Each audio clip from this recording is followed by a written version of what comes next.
آج میں آپ سے ایسی بیماری کے بارے میں بات کرنے جا رہا ہوں جس کا سامنا عمر بڑھنے کے ساتھ بہت سے مردوں کو ہو سکتا ہے، لیکن افسوس یہ ہے کہ زیادہ تر لوگ اس کی ابتدائی علامات کو معمولی سمجھ کر نظر انداز کر دیتے ہیں۔ جی ہاں، آج کی اس ویڈیو میں ہم بات کریں گے مردوں کے ایک اہم غدود پروسٹیٹ کے بارے میں۔ اگر آپ یا آپ کے والد، بھائی یا کوئی عزیز 50 سال سے زیادہ عمر کے ہیں تو یہ ویڈیو آخر تک ضرور دیکھیں، کیونکہ چند منٹ کی یہ معلومات آپ کی اور آپ کے پیاروں کی صحت کے لیے بہت قیمتی ثابت ہو سکتی ہیں۔ بسم اللہ الرحمن الرحیم۔ السلام علیکم۔ میں ڈاکٹر سید اقبال ابراہیم امریکہ سے آپ سے مخاطب ہوں۔ جیسے کہ آپ نے سنا، ہمارا آج کا موضوع پروسٹیٹ ہے۔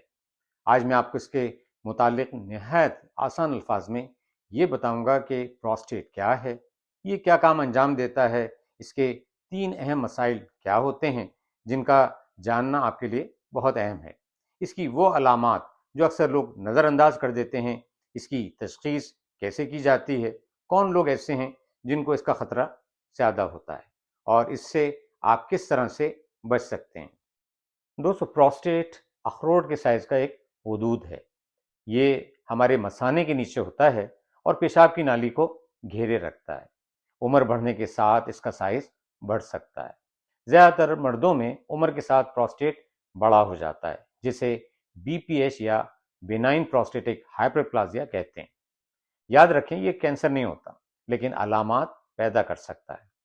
اب سوال یہ ہوتا ہے کہ پروسٹیٹ آخر کرتا کیا ہے؟ پروسٹیٹ ایک چھوٹا سا غدود ہے جو مردوں کے تولیدی نظام کا ایک اہم حصہ ہے۔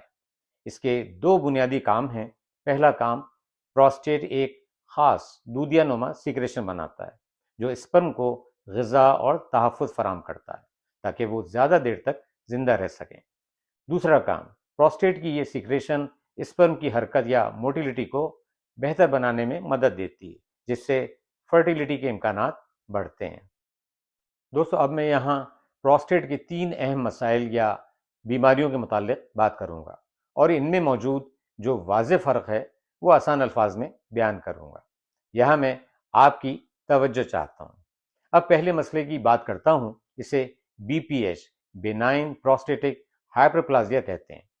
عام طور پر مردوں میں 50 سال کے بعد پروسٹیٹ کا سائز بڑا ہو جاتا ہے، اور چونکہ یہ پیشاب کی نالی کے گرد موجود ہوتا ہے، اس لیے یہ پیشاب کی نالی پر دباؤ ڈال سکتا ہے، جس کی وجہ سے عموماً بار بار پیشاب آنا، رات کو کئی بار اٹھنا اور پیشاب کی دھار کا کمزور ہونا جیسی علامات ہوتی ہیں۔ دوسرا مسئلہ، پروسٹیٹ کی سوزش، پروسٹیٹائٹس۔ یہ عموماً انفیکشن یا سوزش کی وجہ سے ہوتا ہے۔ اس میں پیشاب کرتے وقت جلن، بخار اور نچلے حصے میں درد ہو سکتا ہے، اور بعض مریضوں کو پیشاب میں بھی تکلیف محسوس ہوتی ہے۔ تیسرا مسئلہ، پروسٹیٹ کینسر۔ ابتدائی مرحلے میں اس کی اکثر کوئی واضح علامات نہیں ہوتی۔ بعد میں پیشاب کی علامات ظاہر ہو سکتی ہیں، لیکن صرف علامات سے کینسر کی تشخیص نہیں کی جا سکتی۔ اسی لیے اگر علامات موجود ہوں یا ڈاکٹر کو شبہ ہو تو مناسب معائنہ اور ضروری ٹیسٹ جیسے پی ایس اے کروانا ضروری ہوتا ہے۔ یاد رکھیں، بروقت تشخیص ہی بہترین علاج کی پہلی سیڑھی ہے۔ اب دیکھتے ہیں اس کی 7 اہم علامات کون سی ہوتی ہیں۔ نمبر 1، بار بار پیشاب کا آنا، خاص طور پر رات کے وقت۔ نمبر 2، پیشاب شروع کرنے میں دشواری ہوتی ہے یا آپ کو زور لگانا پڑتا ہے۔ نمبر 3، پیشاب کی دھار کمزور ہو جاتی ہے۔ نمبر 4، پیشاب کرنے کے بعد بھی ایسا احساس ہوتا ہے کہ مثانہ مکمل طور پر خالی نہیں ہوا۔ نمبر 5، پیشاب کے آخر میں قطرے ٹپکتے ہیں۔ نمبر 6، پیشاب میں خون آتا ہے، یہ فوری معائنے کی علامت ہے۔ نمبر 7، کمر، کولے یا ہڈیوں میں مسلسل درد، خاص طور پر اگر اس کے ساتھ وزن کم ہو رہا ہے یا دیگر علامات بھی ہوں تو فوری طبی معائنہ ضروری ہے۔ اب یہ جاننا بھی ضروری ہے کہ کن لوگوں کو اس سے زیادہ خطرہ ہوتا ہے۔ وہ لوگ جن کی عمر 50 سال سے زیادہ ہو، اگر آپ کے خاندان یا قریبی عزیزوں میں پروسٹیٹ کینسر رہا ہو، وہ لوگ جو موٹاپے کا شکار ہیں، وہ لوگ جن کی جسمانی سرگرمی بہت کم ہو، وہ لوگ جو غیر متوازن غذاؤں کا استعمال کرتے ہیں۔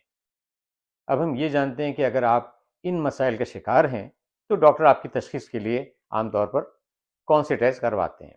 ایک خون کا ٹیسٹ ہوتا ہے جسے پی ایس اے یا پروسٹیٹ اسپیسیفک اینٹیجن ٹیسٹ کہتے ہیں۔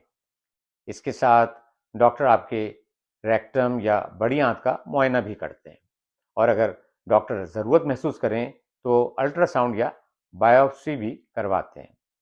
میں یہاں یہ واضح کر دوں کہ صرف خون میں پی ایس اے بڑھ جانے سے کینسر ثابت نہیں ہوتا، کیونکہ اس کی دوسری وجوہات بھی ہو سکتی ہیں۔ اس لیے گھبرائیں نہیں، بلکہ اپنے ڈاکٹر سے ضرور مشورہ کریں۔ لوگوں کا اکثر سوال ہوتا ہے کہ ہم کیا احتیاط کریں اور اس سے بچاؤ کے کیا طریقے ہیں۔ آئیے دیکھتے ہیں وہ کیا ہیں۔ اپنا مناسب وزن برقرار رکھیں، روزانہ جسمانی سرگرمی کریں، سبزیاں، پھل اور متوازن غذا کھائیں۔ اگر پیشاب کی کوئی بھی علامات ہوں تو ان کو نظر انداز نہ کریں اور اپنے ڈاکٹر کو جلد دکھائیں۔ دوستو، پروسٹیٹ کی ہر بیماری کینسر نہیں ہوتی، لیکن ہر علامات کو معمولی سمجھ کر نظر انداز کرنا بھی درست نہیں۔ بروقت تشخیص سے اکثر مسائل کا مؤثر علاج ممکن ہے۔ اگر یہ معلومات آپ کے لیے مفید رہیں تو ویڈیو کو لائک کریں، اپنے والد، بھائی اور دوستوں کے ساتھ ضرور شیئر کریں، اور صحت سے متعلق مستند معلومات کے لیے ہمارے چینل کو سبسکرائب کرنا نہ بھولیں۔ اب اجازت دیں، اپنی صحت کا بہت خیال رکھیں۔ انشاءاللہ اگلی ویڈیو میں پھر ملاقات ہوگی۔ خدا حافظ۔